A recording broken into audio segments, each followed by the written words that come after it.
SLST 9-10 teachers new update, job profile, salary, চাকরিতে join করার পর প্রথম মাসের স্যালারি কী হবে, মানে জয়নিং স্যালারি কী হবে, gross salary, in hand salary, স্কুলে কী কী কাজ করতে হয় A to Z। তো দেখে নেওয়া যাক। শুরুতেই দেখাচ্ছি কী কী কাজ করতে হয়। জব প্রোফাইল, নিজের সাবজেক্ট, প্রত্যেকটা বিষয়, তারপর আমি স্যালারিগুলো দেখাচ্ছি এই মুহূর্তে যারা চাকরি পাবে, চাকরি শুরুতে বেতন কত সেটাও দেখাবো। জব প্রোফাইল, কী কী কাজ করতে হয় স্কুলে।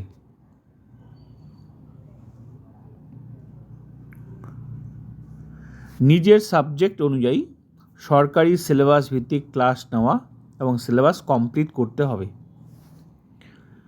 নিজের সাবজেক্টের উপর স্কুলের পরীক্ষার জন্য প্রশ্নপত্র তৈরি করতে হবে। নিজের সাবজেক্টের ক্লাস পরীক্ষা, ইউনিট টেস্ট, বোর্ডের বাৎসরিক পরীক্ষার আয়োজন করা, স্কুলের খাতা দেখা এবং বোর্ডের খাতা মূল্যায়ন করা, মানে দেখা।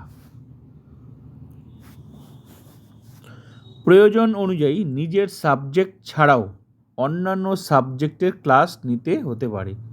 তবে সায়েন্স গ্রুপ, আর্টস গ্রুপ, এমন নয় যে সায়েন্স থেকে আর্টসের। তবে নিজের সাবজেক্ট ছাড়া অন্যান্য কিন্তু ক্লাস নিতে হবে, এটা স্কুলে চলে। প্রয়োজন অনুযায়ী স্কুলে ভর্তি নিতে হবে। স্কুলে যখন অ্যাডমিশনগুলো হয় সেখানেও কিন্তু ভর্তি নিতে হয়। শুধু টিচার্স বলে আমরা করব না, এটা গ্রুপ সি, এটা গ্রুপ ডি করবে, এটা নয়, টিচার্সদেরও কিন্তু ভর্তি নিতে হবে।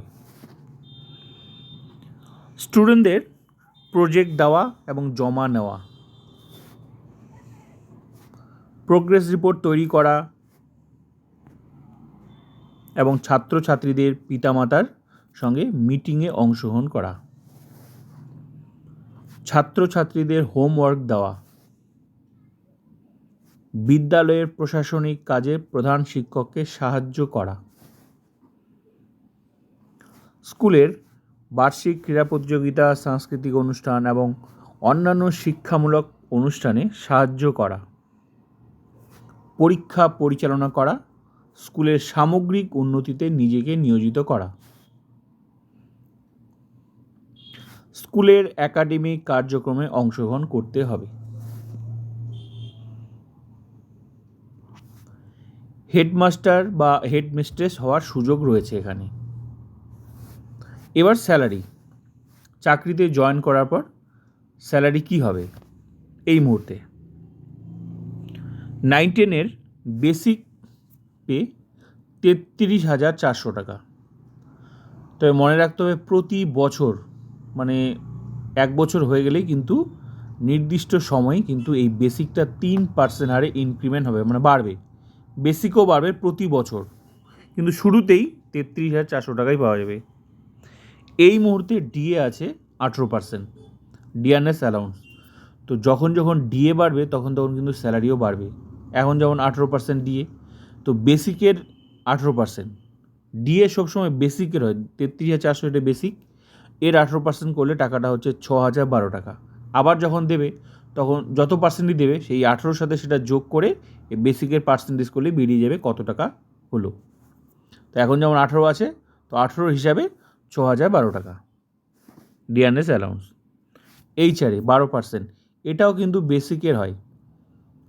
ডিএটাও যেমন বেসিকের, এইচআরও কিন্তু বেসিকের হয়। তো হাউস রেন্ট অ্যালাউন্স 12%, বেসিকের বেসিক 33,400, এর 12% করলে টাকাটা হচ্ছে 4,008 টাকা। এমএ মেডিকেল অ্যালাউন্স 500 টাকা। তো এগুলোই পাওয়া যাবে স্টার্টিং স্যালারি। সব কিছু মিলে যোগ করে যে স্যালারিটা হচ্ছে সেটা হচ্ছে এগুলো সব কিছু যোগ করে basic, DA, HRA, MA, gross salary হচ্ছে 43,920 টাকা।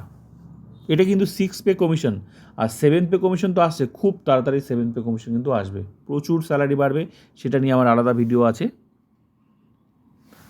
তো পি ট্যাক্স, তো এখানে গ্রস স্যালারি থেকে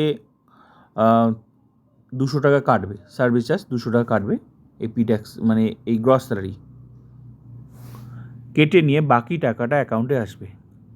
43,920 থেকে 200 টাকা কাটবে, মাইনাস হবে, ডিডাকশন হবে, কেটে বাকি টাকাটা অ্যাকাউন্টে আসবে, যেটাকে বলা হচ্ছে ইন হ্যান্ড স্যালারি। 43,720 টাকা।